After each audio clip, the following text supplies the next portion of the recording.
अवधूत चिंतन श्री गुरुदेव दत्त श्री स्वामी समर्थ. जय जय स्वामी समर्थ. श्री गुरुचरित्रातील अध्याय 12. श्री गणेशाय नमः. सिद्धयोगी म्हणाला, नामधारका, मातेने नरहरीला संन्यास घेऊ नकोस असे सांगितले तेव्हा तो म्हणाला, आई, तू मला थांबायला सांगतेस, पण आयुष्याचा काय भरवसा. देह अनित्य आहे. जोपर्यंत हा क्षणभंगूर देह साथ देतो आहे तोपर्यंत धर्माने वागून पुण्यकर्मे करणे हे प्रत्येक मनुष्याचं आद्य कर्तव्य आहे. ज्याने मृत्यूला जिंकले आहे त्याने तुझा उपदेश मानावा. सूर्य उगवतो आणि मावळतो, त्याचप्रमाणे आयुष्य क्षणोक्षणी संपून जात असते. मनुष्यही अल्पायुष्य आहे. देह स्थिर नाही. जन्म, यौवन, प्रौढत्व, वार्धक्य व मृत्यू या त्याच्या सतत बदलत जाणाऱ्या अवस्था आहेत. सागराकडे धावणारी नदी पर्वताकडे परतून जात नाही. त्याचप्रमाणे सरलेलं आयुष्य परत मिळत नाही. आयुष्य किती मौल्यवान आहे हे ओळखावे. वेळीच सावध व्हावे. प्रत्येक दिवस पुण्यकर्मांनी सार्थकी लावावा. जे लोक जीवित्वाचे मोल जाणत नाहीत ते प्रपंचालाच सर्वस्व मानतात. ज्याला आत्मप्राप्ती अर्थात अमरत्व प्राप्त करायचे आहे त्याने अविलंब प्रयत्नरत व्हावे. वेळीच परमार्थ साधन करावे.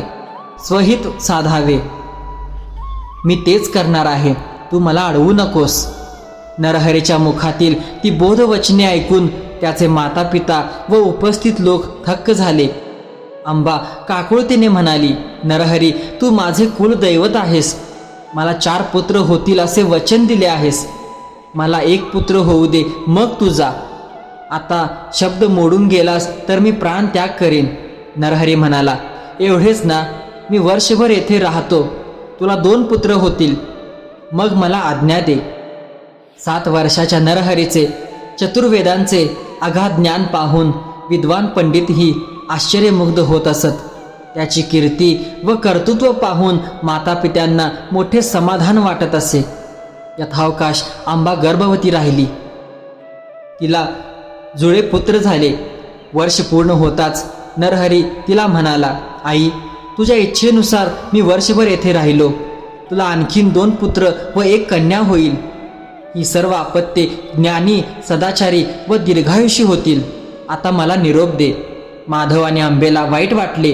ते म्हणाले, नरहरी, आम्ही पुत्र म्हणून तुझ्यावर रागवलो असो. अन्य प्रमादही घडले असतील, त्याबद्दल आम्हाला क्षमा कर.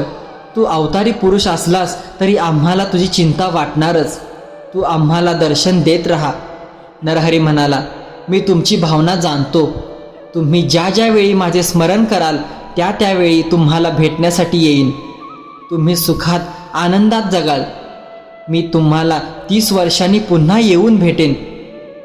आता मला निरोप द्या. मी बद्रिकावनास जाणार आहे. नरहरी ग्राम सोडून निघाला तेव्हा अनेक लोक त्याच्या दर्शनासाठी आले. माधव आणि अंबा त्याला निरोप देण्यासाठी नगरवेशीपर्यंत गेले. नरहरीने त्यांना श्रीपाद श्रीवल्लभ आणि दत्तात्रयांच्या रूपात दर्शन दिले तेव्हा दोघांनाही धन्य धन्य वाटले. नरहरी आधी काशीला गेला. विश्वनाथाचे दर्शन घेऊन तेथे काही काळ राहिला. तेथे कृष्ण सरस्वती नामक एक वयोवृद्ध तपोवृद्ध यती होता. नरहरी हा अवतारी महात्मा आहे हे त्यांच्या लक्षात आले. तो काशीतील यतींना आणि विद्वजनांना म्हणाला, नरहरी लहान असला तरी पराकोटीचा ज्ञानी व महातपस्वी आहे. जगाने वंदन करावे अशा योग्यतेचा आहे. कलियुगात संन्यास धर्माचा लोप झाला आहे. याने संन्यास दीक्षा घेतली तर संन्यास परंपरा उजळून निघेल. हा गुरुपदाचा अधिकारी आहे. लोकांना अनुग्रह देण्यास समर्थ आहे. लोकांना पावन करील. पाखंड्यांची तोंडे बंद करील. हा विचार सर्वांना पटला. मग काशीतील शास्त्री, पंडित, तपस्वी, यती यांनी नरहरीची भेट घेतली व म्हणाले, सध्या संन्यास घेणे निषिद्ध मानतात. लोक संन्याशांवर टीका करतात. हे कोठेतरी थांबले पाहिजे. तुम्ही संन्यास दीक्षा घेऊन या प्राचीन परंपरेचा उद्धार करा. संन्यासाश्रमास पुन्हा प्रतिष्ठा मिळवून द्या. त्यांची विनंती मान्य करून नरहरीने कृष्ण सरस्वतींकडून विधिवत संन्यास दीक्षा घेतली. नरहरी नृसिंह सरस्वती झाला. ते ऐकून नामधारकाने विचारले, नरहरी हा दत्तांचा अवतार, स्वतः जगद्गुरू असूनही त्यांनी गुरु का केला?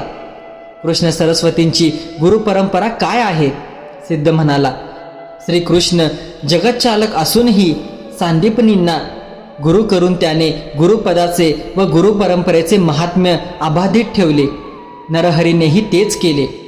नरहरीच्या परंपरेचा मूळ गुरु शंकर, त्याचा शिष्य विष्णू, त्याचा शिष्य ब्रह्मदेव, या क्रमाने वशिष्ठ शक्ती, पराशर, व्यास, शुक, गौडपादाचार्य, गोविंदाचार्य, शंकराचार्य, विश्वरूपाचार्य, ज्ञानबोधगिरी, सिद्धगिरी, ईश्वरतीर्थ, नृसिंहतीर्थ, विद्यातीर्थ, शिवतीर्थ, भारतीतीर्थ, विद्यातीर्थ, मलियानंद, देवतीर्थ सरस्वती, यादवेंद्र सरस्वती व कृष्ण सरस्वती अशी गुरु शिष्य परंपरा आहे. संन्यास घेतल्यानंतर श्री गुरु नृसिंह सरस्वतींनी काशीमध्ये ज्ञानदानाचे महत्त्व कार्य केले.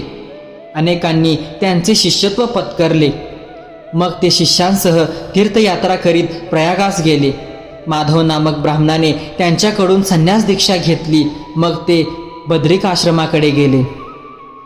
तर स्वामी भक्त हो, हा होता श्री गुरुचरित्रातील 12वा अध्यायाचा कथासार. असेच प्रत्येक अध्यायाचे मराठी भाषांतरीमध्ये कथासार तुम्हाला आपल्या स्वामी उपासना या चॅनलवरती ऐकायला मिळणार आहे. तरी आपल्या चॅनलला नक्की सबस्क्राईब करा व जास्तीत जास्त शेअर करा. धन्यवाद. अवधूत चिंतन श्री गुरुदेव दत्त.